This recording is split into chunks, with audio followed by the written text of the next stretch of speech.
All right, let's flip over to Canada. We got fucking God knows a ton of shit to talk about. This kind of really, I don't know, I felt this in my soul because I just happened to this week um, check my financial statements, which again, I don't normally do, but I was going back through some old, pay stubs. And I realized I looked and I'm like sometimes in 2 week period of time, it was like $800 in taxes going to tax. And that's just like your federal income tax. That's not including your sales tax that you pay on all your goods and stuff like that. So to me, I don't understand what would be the incentive to work in like a middle class job anymore, because you literally work out of 10 days, 2 week period, you're working probably 3 to pay for all the invaders to come in and replace you. Basically, that's what it is, because our tax dollars are not coming to benefit us. And there's a few stories related to tax stuff. This was one of them, that Canadians spent more on taxes than basic necessities in 2025. And I absolutely fucking believe it. So taxes remain the largest household expense for Canadian families. Now, applies to people that are basically middle class, right? Because if you're, I don't want to say low class, but if you're in that lower tax bracket, then you're not really paying the same level of tax. I mean, your taxes are still, they're raping everybody that pays them. But it's mostly the middle, class and the upper middle class that are suffering from that are really suffering this. And that's who makes society move. That's the majority of people that pay taxes in society are, middle class and upper middle class people. According to the Fraser Institute, a family with an average income of $121,000, the report by the fiscally conservative think tank says, spends $50,721 or 41.9% of their income on taxes. 41.9% of its income on taxes, compared to $43,657 or 36% on shelter. And food was 13 and clothing, whatever, 2,000. So imagine being a family, no wonder people can't have stay-at-home moms and have more kids. You're being fucking literally raped with taxes. Like, there's no point in making more money when they just take more. So I can understand why it's attractive for, immigrants and stuff like that to come here, because they come here, they get welfare, social assistance. They recognize multiple marriages and multiple families. So, Mohammed can have 5 different wives with 10 kids each and be, rolling in $10,000 of taxpayer money every month and paying zero back, right? The tax bill has increased 2,928%. That's not $2,000.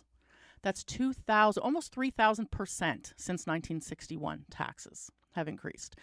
And I would like to know, what am I getting? The roads are still shit. Healthcare government services are shit. Like I said, roads, policing is shit. Everything that our taxes are supposed to go and pay, the, cleanup of parks and stuff like that. We can't even enjoy our own parks, because whether you got drug addicts and you're in Vancouver and drug addicts and homeless people have taken over, or you've got Jeet families shitting everywhere, which is the case in Ontario and probably some areas of BC as well. What are my taxes paying for? What am I getting for this? Because even if healthcare was, decent in this country, the amount of tax that you're paying as, a middle-aged or younger person for healthcare, when you maybe use it once a year, barring any emergency. Most people that are healthy, which are, most people in young to, middle age or whatever, go for their once a year doctor checkup. So we might go once, right?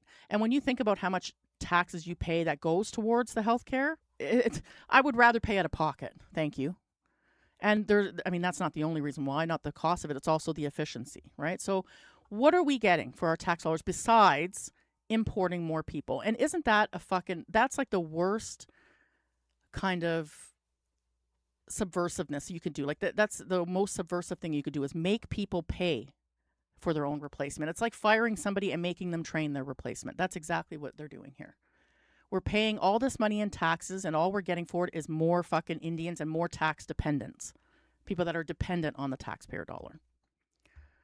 I don't know. Like I said, Canada, I've said this before, they're headed towards an economic collapse. Like I said, what's going to happen is similar to what happened in Greece, where they can't pay on their debts anymore. And I don't know what's going to happen from there. I tend to think that they're going to want to join the EU. When I run that through AI and Grok, they tend to think that that isn't going to happen because it's too complicated. But come on. You would think importing millions of Indians would have been complicated too, but somehow they managed to do that right under our fucking noses.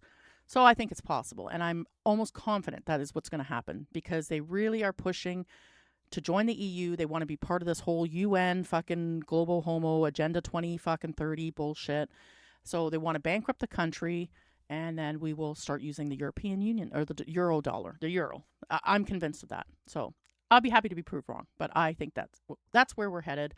So, I guess the good thing is like money's going to be worthless. So if you're able to invest in material like gold and silver, if you're able to, it's probably a good idea because they don't lose value like the money, the dollar does. Is back on the subject of healthcare.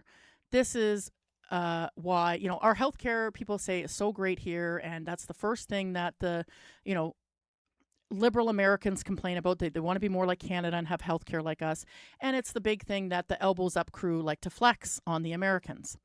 Well, we hear stories about this every single week about situations where somebody has to go and pay out of pocket to the US to actually get treated for their chronic or for any illness, or to even get a diagnosis, to get an MRI, to get whatever. You end up having to go to the US, pay out of pocket, and you end up getting it right away because guess what? It's a free market there. They have tons of different doctors. They're all competing for your business.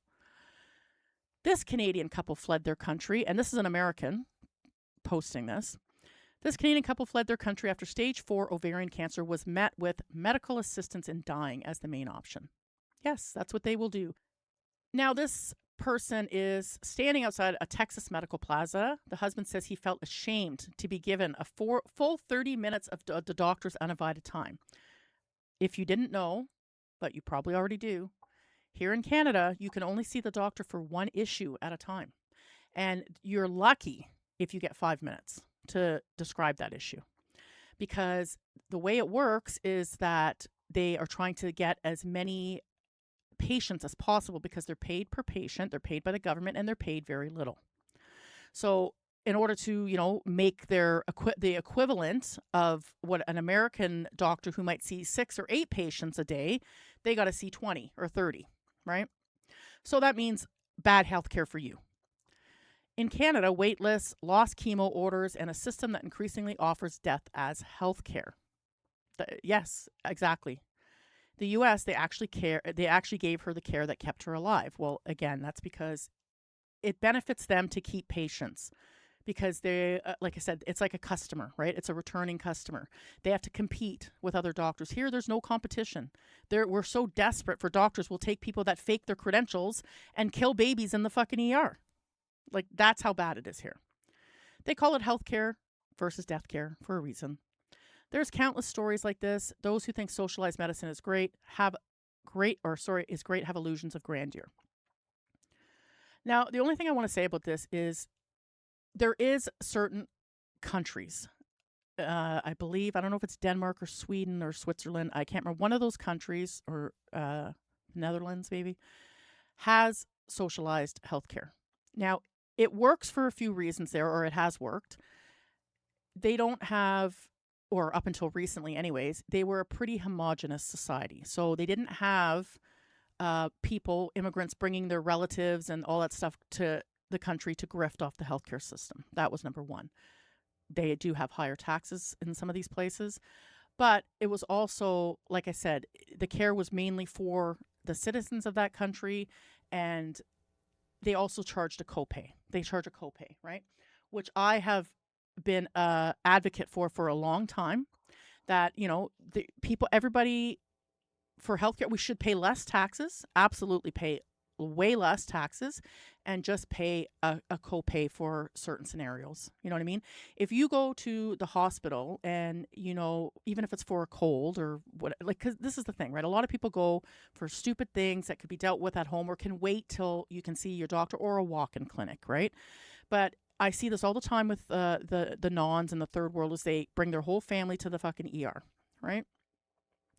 If you were charged a copay, even if it was $20, $30 each time you did that, you would deter a lot of these people, especially the fucking Indians, because they don't want to pay a penny for any of it. And that's why they're bringing their family here, because they don't want to pay.